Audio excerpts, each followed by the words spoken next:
अस्सलाम वालेकुम स्टूडेंट्स। आज हम सर अलेक्जेंडर फ्लेमिंग का दूसरा लेक्चर जो है उसको मैं आप लोगों को पढ़ाऊँगी। ये उसका दूसरा लेक्चर है sir Alexander Fleming chapter number 13 का। इसमें हम पैराग्राफ नंबर 8, 9, 10, 11 और उसके बाद पैराग्राफ नंबर 7 पढ़ेंगे। अच्छा, ये सीक्वेंस जो है इससे अगर आप पढ़ेंगे, जैसे मैंने आपको पढ़ाना है पहले 8, 9, 10, 11 पैराग्राफ और उसके बाद पैराग्राफ नंबर 7, तो फिर आपको समझ आएगी कि वो सारा सीक्वेंस जो है, मेरा ख़्याल है कि वो उसी तरह से होना चाहिए था। इससे पहले पिछले लेक्चर में हम लोग जो हैं वो कम्प्लीटली डिस्कस कर चुके हैं कि फ्लेमिंग ने किन हालात में क्या डिस्कवर किया, उसकी क्या ज़रूरत थी और दुनिया के हालात कितने ख़राब थे फ्लेमिंग की डिस्कवरी से पहले। चलिए हम पढ़ना शुरू करते हैं। We will start, this is actually early life of Alexander Fleming. Fleming की इब्तदाई ज़िंदगी उसके बारे में ये सारा लेक्चर है। Paragraph number 8, Alexander Fleming was born on a farm near Darvel. Alexander Fleming एक फार्म पर, एक खेत पर पैदा हुए, यानी उनका एक फार्म था जिस पे वो पैदा हुए। जैसे यहाँ पे भी लोगों ने डेयरी फार्म्स वगैरह या लैंड, खेत वगैरह बनाए होते हैं या डेरे बनाए होते हैं, बिल्कुल वैसे ही अलेक्जेंडर फ्लेमिंग भी, उनका एक डेरा सा था जहाँ पर वो काश्तकारी भी करते थे, क्रॉप्स कल्टीवेट करते थे। वहाँ पर वो पैदा हुए। डरवल नाम की एक जगह थी उसके करीब। और एशा, ये आयर शायर इसको लिखते हैं और एशा इसको बोलेंगे, ठीक है, एशा, एशा, ठीक है, एशा, एशा। डरवल के इलाके में एशा नाम के एरिया में या शहर में वो पैदा हुए। और यहाँ पर एक चीज़ ऐड करनी ज़रूरी थी जो उन्होंने नहीं की हुई, कि ये स्कॉटलैंड है। It was Scotland. On August 6, 1881, 1881 में 6 अगस्त को वो पैदा हुए। He was the youngest of the family of 8 लोगों के ख़ानदान में वो सबसे छोटे थे। His father died when he was 7 years old। उनके वालिद की वफ़ात हो गई जब वो 7 साल के थे। हिज एल्डेस्ट ब्रदर ह्यू, ये देखें, ये ह्यू नाम है और ये अक्सर एक पोइट है बहुत मशहूर, W.H. ऑर्डन। तो वाइस्टन ह्यू ऑर्डन, उसके नाम में भी ह्यू आता है। तो ये ह्यू है वर्ड। टुक ओवर के 2 मीनिंग्स होते हैं। टुक ओवर का एक मतलब होता है कब्ज़ा कर लेना और दूसरा मतलब होता है किसी को रिप्लेस करना। यहाँ पे यकीनन दूसरा मीनिंग आएगा क्योंकि उन्होंने अपने फादर को रिप्लेस किया, ह्यू ने, जो उनके एल्डेस्ट ब्रदर थे, और उन्होंने अपने फार्म की देखभाल शुरू कर दी। द मैनेजमेंट ऑफ फार्म की मैनेजमेंट जो है वो ह्यू के हाथ में आ गई, जो कि उनके सबसे बड़े भाई थे। Alexander was then still going to the village school. उस वक्त अलेक्जेंडर अभी विलेज के स्कूल में ही जा रहे थे। Then he went to Darvel school. उसके बाद वो डरवल स्कूल गए and stayed till he was 12, और वहीं पर रहे जब तक कि उनकी उम्र 12 साल नहीं हो गई। That was the age limit, और ये वहाँ पर उस स्कूल में रहने की हद उम्र थी। इससे 12 साल से ज़्यादा का कोई स्टूडेंट वहाँ पर नहीं पढ़ सकता था डरवल स्कूल में। The question was then discussed whether he should continue his education or go back to the land। फिर उसके बाद ये सवाल उसकी फैमिली में डिस्कस किया गया कि क्या उन्हें आगे पढ़ना चाहिए या उन्हें वापस अपने फार्म पर, अपनी लैंड पर, ज़मीनों पर चले जाना चाहिए। And he went, it was decided to keep him at school. ये डिसाइड किया गया कि उन्हें स्कूल में ही रखा जाएगा। And he went to Kilmarnock academy. ये किल्मार्नक एकेडमी जो है, it was a state funded secondary school, और ये किल्मार्नक नाम की जगह पर है, इसलिए इसका नाम किल्मार्नक एकेडमी है। एकेडमी से यहाँ पर मुराद स्कूल है और ये एक सेकेंडरी स्कूल था। उनको फिर सेकेंडरी स्कूल में, किल्मार्नक नाम की एक जगह पर सेकेंडरी स्कूल में भेजा गया। At 14 he went to London and for the next 2 years he studied at Regent Street Polytechnic. और 14 साल की उम्र में वो लंदन चले गए और वहाँ पर 2 साल तक उन्होंने रीजेंट स्ट्रीट पॉलीटेक्निक में एजुकेशन हासिल की। ये जो उस वक्त जिस वक्त सर अलेक्जेंडर फ्लेमिंग इसमें पढ़ते थे, उस वक्त इसका नाम रॉयल पॉलीटेक्निक था। अब इसका नाम चेंज हो चुका है। ये 1881 में कायम हुआ और इस स्कूल में बहुत सारे आर्ट्स, बहुत सारे हुनर सिखाए जाते थे, और जिनमें से जैसे लकड़ी से चीज़ें बनाना वगैरह वगैरह। और इसमें बहुत सारे स्टूडेंट्स जो थे वो वर्कशॉप पर काम करने वाले लोग जो थे, शाम को यहाँ पर क्लासेस लेते थे और इस तरह से डिज़ाइनिंग से रिलेटेड बहुत सारी चीज़ें सीखा करते थे। लेकिन वो उस वक्त वर्कशॉप में काम नहीं कर रहे थे। फ्लेमिंग अपने स्कूल को ही अटेंड करते थे। The three of his polytechnic, three of his brothers were already in London, और उस वक्त जब वो लंदन पढ़ने आए तो उस वक्त उनके 3 भाई पहले ही लंदन में मौजूद थे। One of them Thomas. ये जो थीटा साउंड है इससे मैं थोड़ा सा आपको इंट्रोड्यूस कराना चाहती हूँ आज। ये हम थ साउंड पढ़ते हैं, जैसे थॉमस, थैंक यू, थैंक्स, ये थ का साउंड हम बोलते हैं, जैसे ये थे वाला साउंड हमारे मौजूद है। लेकिन इंग्लिश जो है ये थोड़ा सा डिफरेंट साउंड है, ये थ साउंड नहीं है, ये थीटा साउंड इसको बोलते हैं, और ये है स। अगर आपने अरबिक में कुरान पाक में पढ़ा हो तो ये जो स साउंड है ना, जो अरबिक का ये वाला साउंड है, ये वाला साउंड जो है ये मिलता है थीटा साउंड से ज़्यादा, जैसे स। और ये थीटा साउंड भी यही है, जैसे थैंक यू नहीं, thank you, thank you. Blockage of ज़बान को दांतों की टिप पे लगाकर, ज़बान की टिप को दांतों की ऊपर वाले दांतों की टिप पे लगा के ब्लॉक करना है एयर को। Thank you, thanks, thanks. इसी तरह थॉमस, थॉमस, ठीक है। तो ये one of them Thomas had studied medicine eight Glasgow university. उनके भाइयों में से एक जिसका नाम थॉमस था वो ग्लासगो यूनिवर्सिटी में पढ़ते थे। ग्लासगो यूनिवर्सिटी जो है स्कॉटलैंड की एक पब्लिक रिसर्च यूनिवर्सिटी है। And was a qualified oculist, ये बड़ा इंपॉर्टेंट सिनोनिम भी है ऑक्यूलिस्ट। ऑक्यूलिस्ट का मतलब होता है आई एक्सपर्ट, आँखों का इलाज करने वाला या आँखों का डॉक्टर या आँखों का फिजिशियन इज़ आई एक्सपर्ट। तो उनका जो भाई थॉमस था वो मेडिसिन उन्होंने पढ़ी ग्लासगो यूनिवर्सिटी से, और वो ऑक्यूलिस्ट थे यानी आँखों के डॉक्टर थे।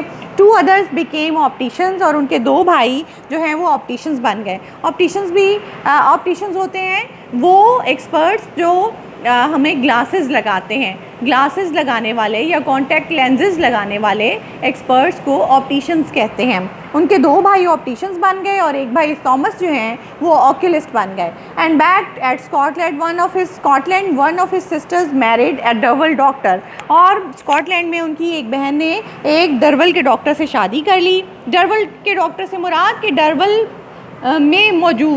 में मुकीम कोई डॉक्टर होगा जिससे उनकी सिस्टर ने शादी कर ली। एंड अनदर, ये इस वर्ड को भी मैं डिस्कस करना चाहूँगी, ये वेटरिनरी।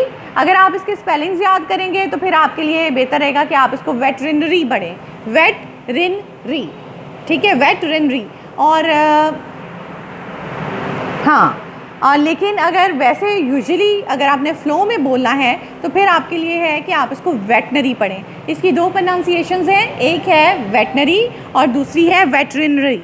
वेटरिनरी, वेटरिनरी और वेटनरी, जो आपका दिल चाहे आप इसको बोल सकते हैं। इसका मतलब होता है डोमेस्टिक एनिमल्स का डॉक्टर, जो घरों में हम जानवर पालते हैं उनके डॉक्टर को वेटरिनरी या वेटनरी सर्जन कहते हैं। ये उनके सर्जन थे, जानवरों के सर्जन थे। उनसे उनकी एक बहन ने शादी कर ली। Fleming born on an a land where becoming a medical family. Fleming एक ऐसी सरजमीन पे पैदा हुए जहाँ पर एक डॉक्टरों का ख़ानदान बन रहा था। But when Alexander left polytechnic, लेकिन जब अलेक्जेंडर पॉलीटेक्निक से फारिग हुए एट 16 साल की उम्र में, he was to take jobs as a clerk in shipping firm. वहाँ उसके बाद उन्होंने डॉक्टर का पेशा डायरेक्टली इख्तियार नहीं किया, बल्कि वो शिपिंग फर्म में, शिपिंग फर्म क्या होती है, कंपनी या एक ऐसी company whose main line is ownership and operation of ships, जो शिप्स की मालिक होती है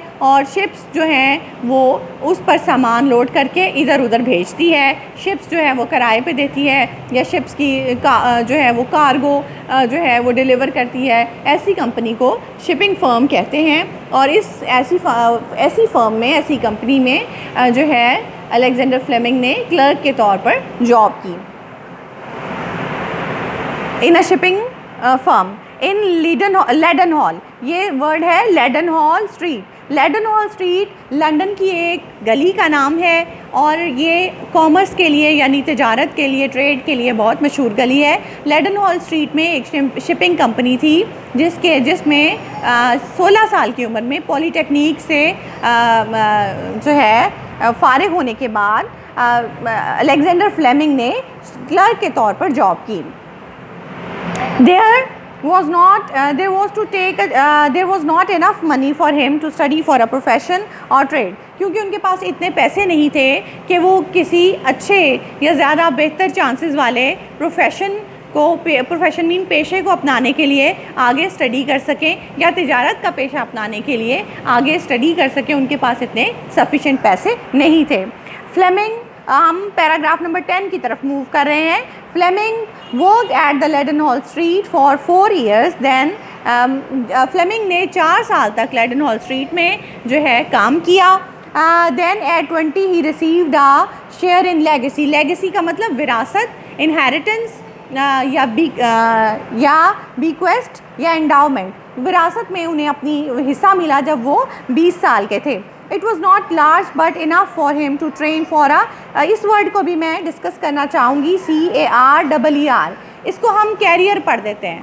कैरियर नहीं है ये वर्ड है खुरियर। खुरियर या खुरियर, आर बोले या ना बोले, अमेरिकन और ब्रिटिश में ये डिफरेंस है। तो खुरियर ये वर्ड है जिसका मतलब होता है पेशा, वोकेशन।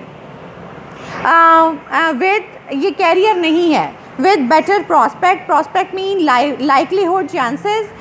उनको जो विरासत में हिस्सा मिला वो बहुत ज़्यादा नहीं था, लेकिन इतना काफ़ी ज़रूर था कि वो एक बेहतर इम्कानात वाले खुरियर के लिए अपने किसी पेशे को अपनाने के लिए, किसी बेहतर चांसेस वाले पेशे को अपनाने के लिए स्टडी कर सकें। तो अच्छा स्टूडेंट्स, हमने पढ़ तो लिया है, लेकिन एक बात आपने जहन में रखना है कि बहुत सारे जो पोजीशन होल्डर स्टूडेंट्स हैं वो क्या करते हैं कि बुक में से रिलेटिव या रिलेटेड लाइंस निकाल के उन्हीं से आंसर बनाते हैं और वो बड़े लंबे 1 पैराग्राफ, 2 पैराग्राफ या 3 पैराग्राफ के आंसर्स देते हैं। आपका एक बड़ा इंपॉर्टेंट क्वेश्चन है आपकी एक्सरसाइज में अर्ली लाइफ ऑफ फ्लेमिंग के ऊपर, और अगर आप लोगों ने ऐसे नोट्स बनाने हैं तो ये आपका पैराग्राफ नंबर 8 जो है ये बहुत सफिशेंट है। और इसमें सिर्फ आप उसके बाद जो पैराग्राफ नंबर 7 मैं आगे आपको पढ़ाऊँगी, अगर पैराग्राफ 8 के बाद पैराग्राफ नंबर 7 ऐड कर दें तो आपका जो अर्ली लाइफ ऑफ फ्लेमिंग है उसका आंसर बहुत अच्छा बन सकता है।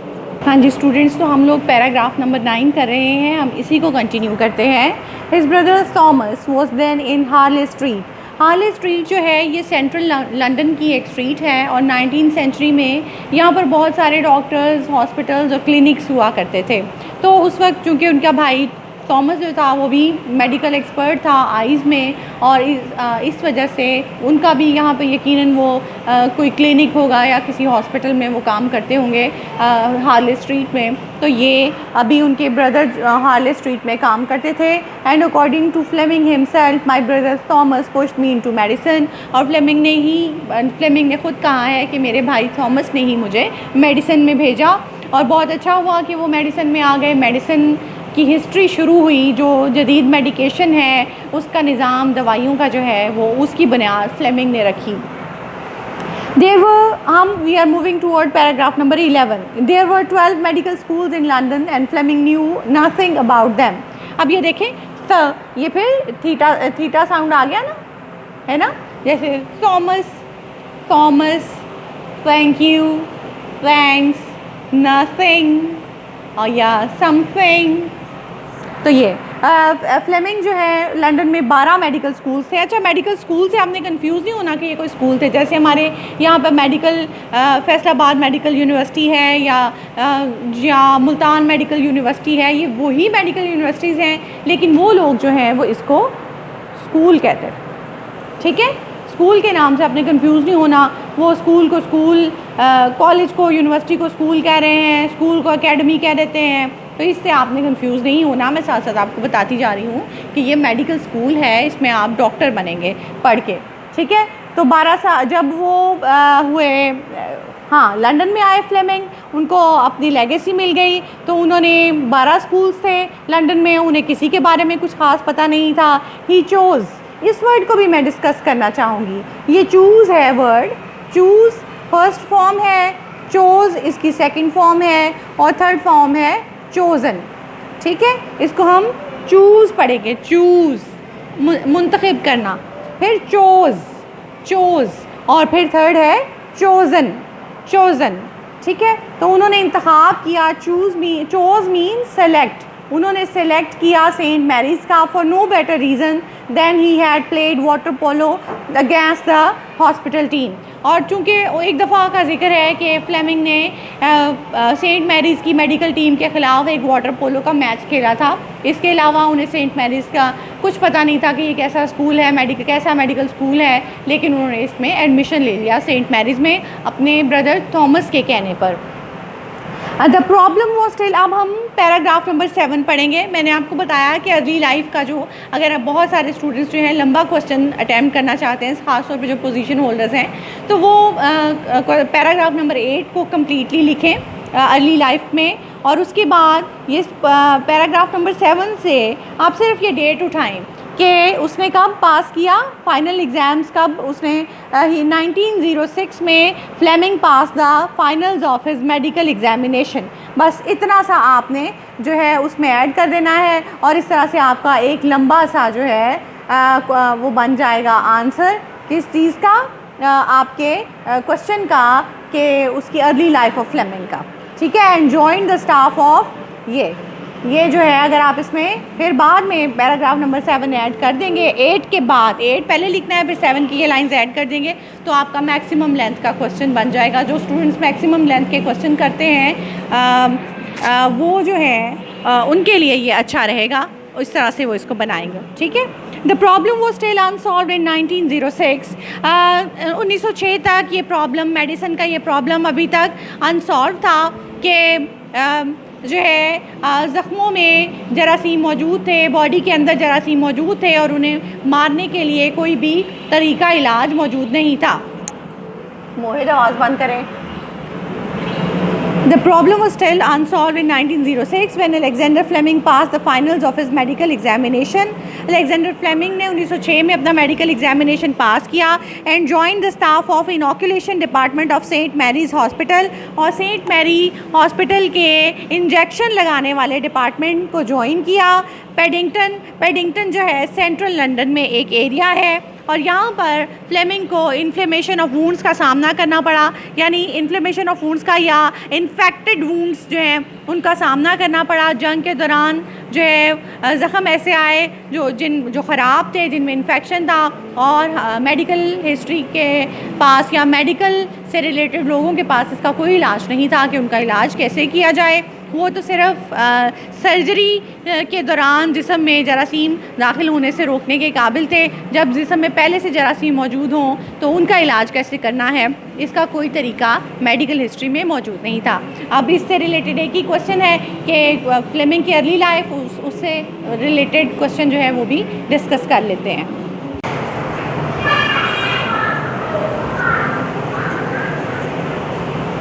जी, तो इसका क्वेश्चन देख लेते हैं अर्ली लाइफ का। Give an account of early life of Fleming, Fleming की इब्तदाई ज़िंदगी के बारे में लिखिए। फ्लेमिंग वॉज बॉर्न इन एशा, स्कॉटलैंड इन 1881। फ्लेमिंग एशा नाम की जगह पर स्कॉटलैंड में 1881 में पैदा हुए। He was youngest in the family of 8 लोगों के ख़ानदान में वो सबसे छोटे थे। His father died when he was, यहाँ पे आप ऐड कर सकते हैं, his father died when he was 7 years old, जब वो 7 साल के थे उनके वालिद फौत हो गए। ही got his early education from village school, इब्तदाई तालीम उन्होंने अपने गांव के ही स्कूल से हासिल की। Then he got his education from Darvel school, फिर उन्होंने डरवल स्कूल से अपनी एजुकेशन हासिल की। After at 14 he went to London in Kilmarnock academy, और जब 14 साल के हुए तो किलमार्निक नाम की जगह पर एक सेकेंडरी स्कूल में दाखिला लिया। ठीक है, सेकेंडरी स्कूल है ये, ठीक है। किलमार्निक अकेडमी, किलमार्निक नाम की जगह पर एक सेकेंडरी स्कूल है जिसमें उन्होंने एडमिशन लिया। He studied at Regent Polytechnic में उन्होंने पढ़ाई की। Then he finally passed his medical examination from Saint Mary's in 1906। 1906 में उन्होंने सेंट मैरी मेडिकल स्कूल से उन्होंने अपना एग्ज़ाम मेडिकल का पास किया और वो मेडिकल डॉक्टर बन गए। अगर जो स्टूडेंट्स बहुत ज़्यादा शॉर्ट क्वेश्चन याद करते हैं वो सिर्फ ये 3 लाइंस लिखेंगे। फ्लेमिंग वॉज बॉर्न इन एशा, स्कॉटलैंड इन 1881। फ्लेमिंग एशा, स्कॉटलैंड में 1881 में पैदा हुए। He got his early education from village school, उन्होंने विलेज स्कूल से अपनी इब्तदाई तालीम हासिल की। एट 14 उसके बाद आप ये डायरेक्टली यहाँ पर आएंगे, देन का वर्ड नहीं लिखेंगे, वो कहाँ से शुरू करेंगे ये line, he passed his medical examination from Saint Mary's in 1906, उन्होंने मेडिकल एग्जामिनेशन जो है सेंट मैरीज नाम के इंस्टीट्यूशन से 1906 में पास किया। और ये 3 लाइनों पे मुश्तमिल वो इसका आंसर दे सकते हैं। Thank you so much.